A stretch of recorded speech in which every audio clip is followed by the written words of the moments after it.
Hi everyone, I'm Bree Johnson of Heart and Bones Yoga, and this tutorial is all about getting freedom from your psoas muscles or releasing a sense of tension out of the psoas muscles. Because if you spend a lot of time in hip flexion, which means when you're sitting, when you're walking, when you're running, when you're biking, when we do a lot of hip flexion movements, that can create a sense of tension and potentially shorten the psoas muscles. And this is important because your psoas muscles are the only two muscles in your body that are attached from your spine to your legs. So if those two muscles are tight in any sort of way, it can create some interesting imbalances through the pelvis, through your back, even up to your shoulders, head, neck, down to your feet. So this is one of my go-to things that I've done for years that I find just gives that sense of tension relief for the psoas muscles. Now, and it's going to build, so if you had done the pelvic list tutorial, then you'll already know how to do it. And if you don't know the pelvic list, just go back into the videos and you go back to that tutorial and then come back to this movement. But what you'll need is a yoga block or a stair or a stool, anything that you can stand up on. Sometimes I'll do this out if I'm in the forest for a walk or a hike. I'll stand up on a rock or something and do the swing. So it's a really great thing. You don't have to have special props or anything, but just something that's going to lift you up. And it's nice to have a wall as well for that extra bit of balance. So I'm going to stand with one foot on the block. And with one foot on the block, I'm going to do my pelvic list. So I'll show that at the front here. The pelvic list here is, and I'll show you how to do it from the block. So one foot's on the block, and then your other foot is on tiptoes. So it's like I'm wearing a really high heel. So right now my pelvis is level. Now I'm going to start to shift the weight over into my one foot, the foot that's on the leg. Right now that's my left foot.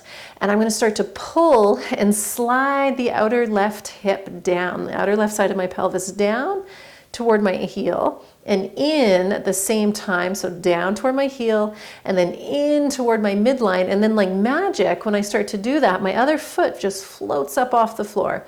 So all I got to do is just lift my toes up off the floor, the toes on the right foot, while I keep sliding the pelvis in and down.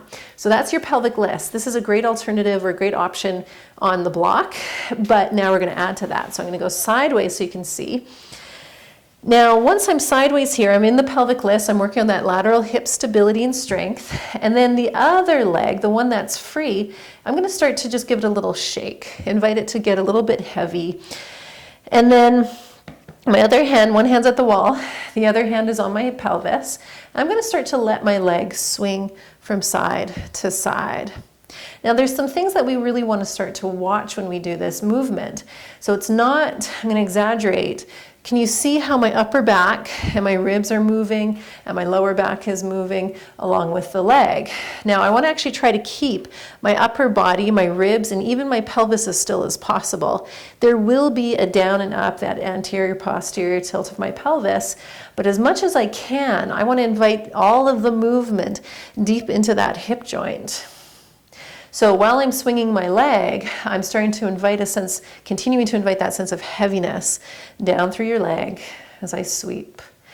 A couple things that you might also want to watch for is that sometimes, because we're not as mobile in the hip, the knee will start to do this. So I'm swinging, and in my mind, in my proprioception, it feels like I'm getting a lot of movement, but the movement's coming from the knee. And we want the movement to come from your femur bone so that we can really help to release the psoas muscles. So keep swinging. My hand is on my pelvis to try to keep my pelvis as still as possible. And I just do a few more swings. Heavy leg. Good. Okay, so we'll come off of that, and it's always so, my favorite part is noticing how one leg feels compared to the other.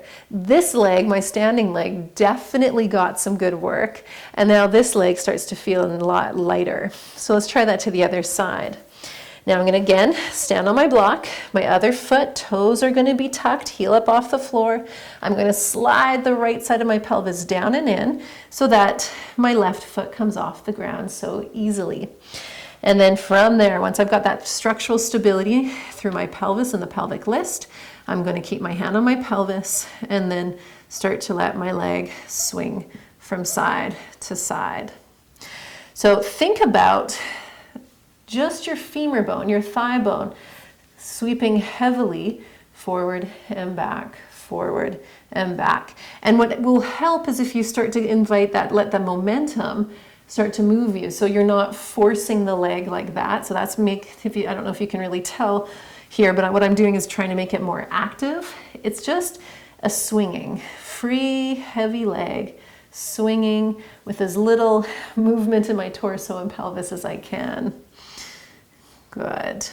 So heavy.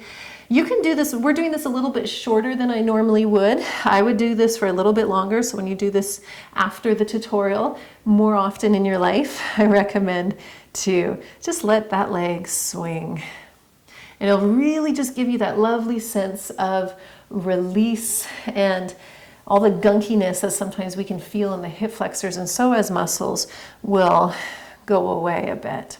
So I'm going to just release out of that, place both of my feet back on the floor, and then notice what happened, what changed. Maybe you'll start to feel a little bit lighter, again, a little bit more loose and free.